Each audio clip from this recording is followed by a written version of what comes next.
भगवान का होने के लिए आता है और कोई भगवान का होकर आता है।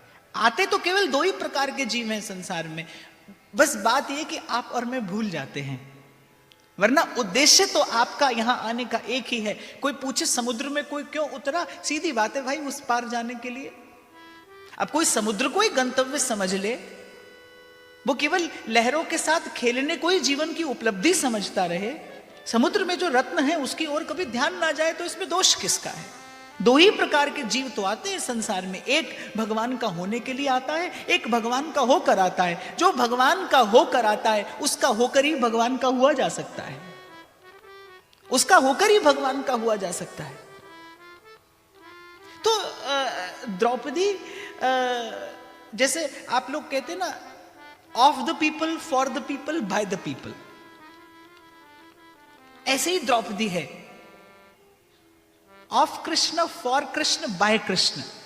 द्रौपदी के जीवन में कृष्ण के अतिरिक्त आपको खोजे कुछ नहीं मिलेगा बाप। इसीलिए मैंने कहा कि बहुत कम कहा गया, इस चरित्र को स्पर्श नहीं किया गया। क्या क्या समेटे है, भक्ति की कैसी शक्ति उस नारी के हृदय में होगी, जिसकी चर्चा आप और मैं आगे करेंगे। हतप्रभ हो जाता है मन, अचंभित हो जाता है आपका चित्त कि ऐसी शक्ति भक्ति की भी किसी के हृदय में हो सकती है। कोई ऐसे भी धर्म को जीवंत कर सकता है।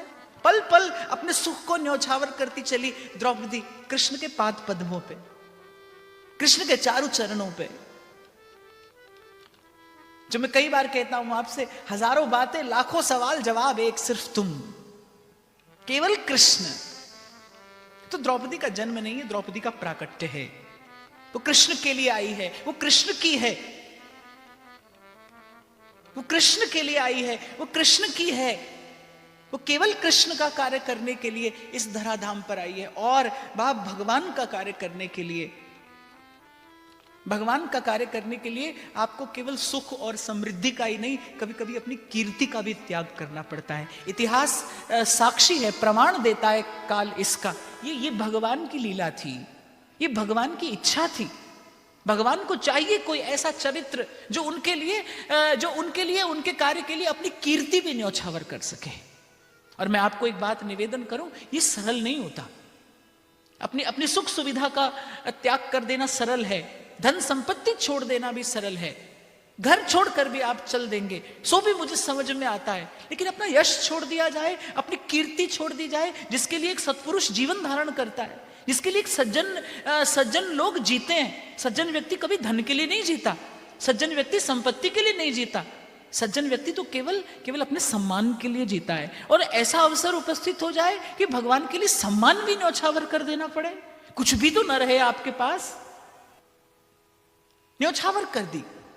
तो कृष्ण को युग परिवर्तन के लिए एक ऐसे पात्र की आवश्यकता थी जो उनके लिए अपनी कीर्ति, अपना यश, अपना सर्वस्व न्यौछावर कर सके।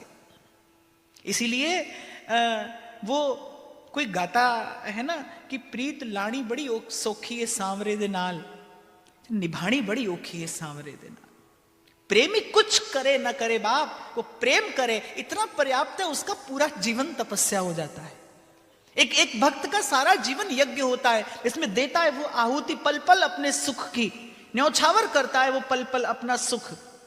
इसीलिए हमारे भगवत रसिक देव कहते हैं, भगवत रसिक की बातें रसिक बिना कोई समझ सके ना, भक्त हुए बिना भक्त के मन की चित्त की बात जानना कठिन नहीं, असंभव है। और भगवान को तो जाना ही कैसे जाए, बिना भक्ति द्वारा प्रदत्त नेत्रों से देखा ही कैसे जाए वो रूप, जाने कैसे जाए वो गुण। द्रौपदी के इस संसार में अवतरण का उद्देश्य है कृष्ण की लीला को पूर्ण करना। युग परिवर्तन के लिए आगमन हुआ द्रौपदी का इस धराधाम पर, और कहां से? यज्ञ की पवित्र अग्नि से।